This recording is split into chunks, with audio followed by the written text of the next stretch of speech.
Kot običajno ob četrtkih je tudi danes potekala seja vlade, a ta bi lahko bila zadnja za to vlado z vsemi pooblastili. Ob morebitni zmagi Zorana Jankovića in porazu Alenke Bratušek na jutrišnjem kongresu Pozitivne Slovenije so namreč stranke SD, Desus in Državljanska lista napovedale izstop iz vladne koalicije. Na seji so sicer med drugim obravnavali poročilo delovne skupine, ki spremlja učinke reforme trga dela, sprejeta v obdobju prejšnjega ministra za delo Andreja Vizjaka. Osrednja cilja reforme sta bila povečanje prožnosti trga dela in hitrejše zaposlovanje mladih. Skupina je ugotovila, da so nekateri pozitivni učinki reforme že vidni.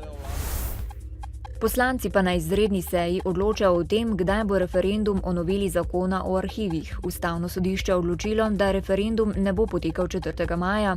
Pobudnica stranke SDS pa vztraja, da ga je treba izpeljati 25. maja, ko bodo evropske volitve. A večji del koalicije to zavrača in predlaga, naj bo referendum 2 tedna pozneje, 8. junija. Kaj bo obveljalo, je odvisno od poslancev iz Državljanske liste, za katere se še vedno ne ve, kako bodo glasovali. Volivci, ki bodo na dan evropskih volitev v tujini, pa imajo le še danes čas, da Državno volilno komisijo obvestijo o glasovanju po pošti ali na diplomatsko-konzularnem predstavništvu Republike Slovenije. Izteka se tudi rok, ko lahko državljan Slovenije, ki nima stalnega prebivališča v Sloveniji in ni vpisan v evidenco volilne pravice, poda zahtevek za vpis v to evidenco. Odločitev Višjega sodišča o pritožbah obsojenih v zadevi Patria bo najverjetneje znana prihodnji teden.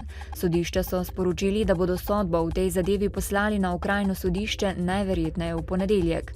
Okrajno sodišče bo potem sodbo vročilo Janezu Janši, Tonetu Krkoviču in Ivanu Črnkoviču, ki so bili na prvi stopnji obsojeni junija lani.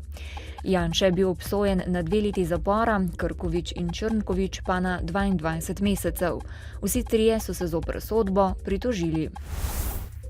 Ali je še kaj časa za rešitev murskosoboške Mure ali podjetju po 5 letih grozi nov stečaj, pa se te dni sprašuje 1200 zaposlenih v zadnjem slovenskem tekstilnem velikanu. Na okrožnem sodišču v Murski Soboti se je pred pol ure začela obravnava, na kateri mora sodišče ugotoviti, ali je podjetje še plačilno sposobno ali pa ga čaka stečaj. Stečaj Mure je predlagala davčna uprava, ki podjetje dolguje okoli 5 milijonov evrov. Lastnica Mojca Lukančič sicer zagotavlja, da bo dolgove podjetja poravnal za zdaj neznani strateški partner. Za podjetje Kristal TG iz Selnice ob Dravi, ki je od lanskega aprila v prisilni poravnavi, bo v ponedeljek uveden stečajni postopek. Tako je na predlog odvetnika podjetja in prisilnega upravitelja na dopoldanskem naroku za ugovor proti vodenju prisilne poravnave na mariborskem okrožnem sodišču odločil sodnik Matjaž Štok. 90 delavcev, ki jim podjetje za plače in prispevke dolguje več kot 600 tisoč evrov, je sicer že od 7. aprila doma na čakanju.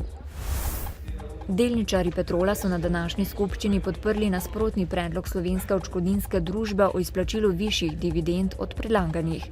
Dividenda na delnico tako znaša dobrih 10 evrov bruto, kar pomeni, da bo družba izplačala skorajda celoten bilančni dobiček za leto 2013, ki znaša skoraj 21 milijonov evrov.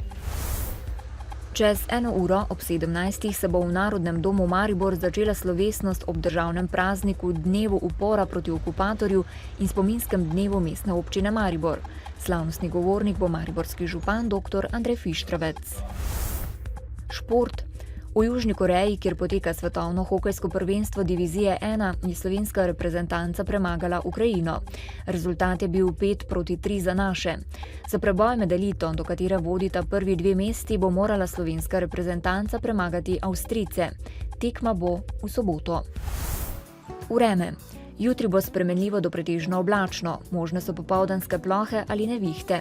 Najnižje jutranje temperature bodo od 8 do 14, najvišje dnevne pa od 17 do 21, na Primorskem okoli 23 stopinj Celzija. Tudi v soboto in nedeljo bo spremenljivo do pretežno oblačno, ponekod bo občasno deževalo.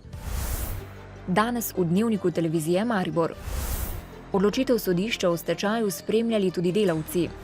Osnovnošolci v Slivnici spoznavali omejitve slepih in slabovidnih.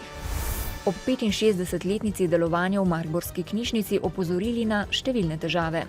Novice Štajerske, Pomurja in Koroške ob 18.